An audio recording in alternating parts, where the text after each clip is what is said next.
পড়ছিলাম প্রণয়ের রূপকথা, কলমে ফাতেমা তুজ, পর্ব সংখ্যা ৮৬। সকাল সকাল বাবা ছেলের চোখাচোখি হলো। দুজনেই বের হয়েছে মর্নিং ওয়াকে। একে অপরকে দেখে কিছু সময় চুপ রইল, তারপর পায়ে পা মিলিয়ে পাশাপাশি হাঁটতে লাগলো।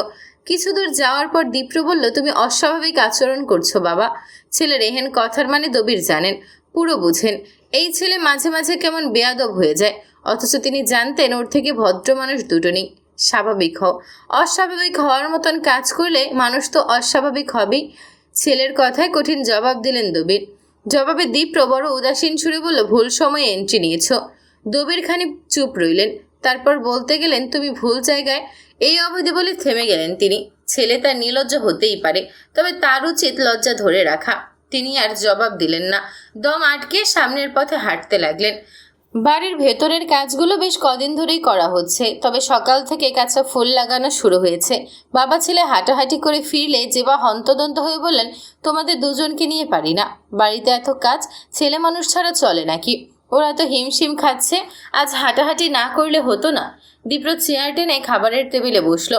মা আপাতত যাই বলুক সে কোনো কানে নেবে না, কিছুতেই না। কুহু আগে থেকেই বসাচ্ছিল, তার প্লেটে পরোটা আর ডিম ভাজি। ছেলেটা কোনো রকম ভনিতা ছাড়াই ওর প্লেট থেকে খাবার খাওয়া শুরু করলো। যদিও বিষয়টি নিয়ে কেউ কিছু বলল না, তবু পরিবেশে একটা শীতল চাপা হাওয়া বয়ে গেল। খাবার খাওয়া শেষ হলে দীপ্র চলে গেল নিজের রুমে। কুহু কি করবে বুঝতে পারছে না। সন্ধ্যায় তার হলুদের অনুষ্ঠান, রাত্রিকোণা দুটিতেই নিজেদের নিয়ে ব্যস্ত। ওর কেমন একা একা লাগছে। ও হাঁটতে হাঁটতে উঠান ঘরে আসতেই জেসমিনের দেখা। বড় পিলারের সাথে পিঠ ঠেকিয়ে গান গাইছে। কুহুকে দেখেই দাঁত কেলিয়ে হাসলো। আপামনি, আপনি দেখি এখানে। মুখে কিছু দেন নাই? মুখে কি দিব? কুহু ভ্রু বাঁকিয়ে বলল কথাটা। ও বুঝেনি জেসমিনের কথা। জেসমিন ফের হেসে বলল, হায় হায়, এরই মনে হয় কয় যার বিয়া তার হুঁশ নাই, পাড়াপড়শির ঘুম নাই। কুহু ওভাবেই চেয়ে রইল। জেসমিন বলল, ওই দিক স্থান। ওর কথা মতন পাশ ফিরল কুহু। দেখতে পেল করিডোর জোরে আসন পাতা হয়েছে। সেখানে রাত্রি, কণা আর হেরা আধশোয়া হয়ে আছে, মুখে ফেস প্যাক, চোখে শশার টুকরো। ওদের পাশে আরও একজনকে দেখা যাচ্ছে, কিন্তু এই একজনটিকে ঠিক চিনতে পারছে না ও। ওর ভ্রু কুঁচকে যায়। পায়ের কদম বাড়ায় পরপরই বোঝা যায় এটা আবির। ও চেঁচিয়ে ওঠে, আবির ভাইয়া। আবির বেচারা আয়েশ করে ঘুমিয়ে পড়েছিল। কুহুর ডাকে হুড়মুড় করে ওঠে। চোখে থাকা শশার টুকরো পড়ে যায় মেঝেতে। কুহু কোমরে হাত দিয়ে বলে, এটা তুমি কি করেছ? আবির দাঁত কেলিয়ে হাসে, বলে, রূপচর্চা। ওর কথার বিপরীতে কিছু বলার আগে অদূর থেকে দীপ্রর গলা শোনা যায়। ছেলেটি এগিয়ে এসে বলে, কি রে ছাগল, এসব কি? কেন জানিস না? দীপ্র মাথা দুলিয়ে বলে, না জানি না। তুই বল, আমি শুনি। এসব হলো রূপচর্চা। তুইও আয়, দেখবি সন্ধ্যায় একদম ঝকঝকে তকতকে লাগছে।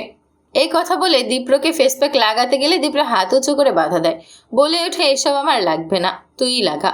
ও চলেই যাচ্ছিল, আবির এবার কুহুর দিকে আগায়, বলে, ওর না লাগুক, কুহু তোকে লাগিয়ে দি।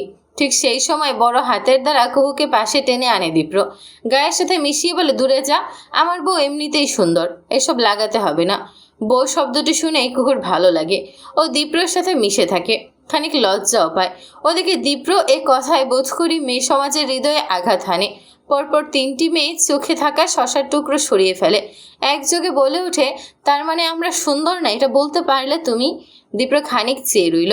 এই হলো মেয়ে জাতির সমস্যা, দুলাইন বেশি না বুঝলে হয় না। ও এসব ভাবতে একটু সময় নেয়।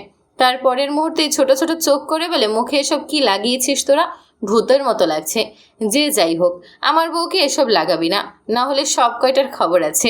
ছেলেটির কথা শেষ করে চলে যায়। খুব ফ্যাল করে চেয়ে থাকে বাকি মানুষগুলো। দুপুরের পর থেকে কমসে কম 18 বার চা বানানো হয়েছে। যতবারই আত্মীয়দের আগমন হয়েছে, ববিতাকে চায়ের পানি বসাতে হয়েছে। তিনি একদম দম ফেলার ফুষ্টতে নেই। বিকেলের এই শেষ প্রহরেই তিনি একটু বসার সুযোগ পেলেন। তখনই আগমন হলো ওনার শাশুড়ির। তাকে আসতে দেখে তিনি উঠতে চাইলে হাত বাড়িয়ে নিষেধ করলেন বৃদ্ধা। ববিতা থামলেন। শাশুড়ি এসে পাশে বসলেন, বললেন, সারাদিন খুব কাজ করতেছো ছোট বউ। তা তো একটু করা লাগবেই আম্মা, ছেলে মেয়েদের বিয়ের অনুষ্ঠান বলে কথা। বৃদ্ধার মনটা একটু খারাপ বটে। তিনি দীর্ঘ একটি শ্বাস ফেলে বলেন, একটা কথা বলার ছিল, খারাপভাবে নিবা না তো?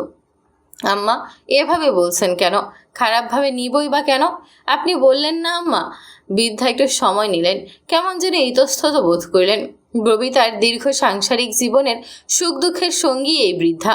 তাই হয়তো তার মন পড়তে অসুবিধা হলো না। তিনি বৃদ্ধার হাত ধরে বলেন, আপনি চিন্তা করবেন না আম্মা, আমি কল করব মেজো ভাইজানদের।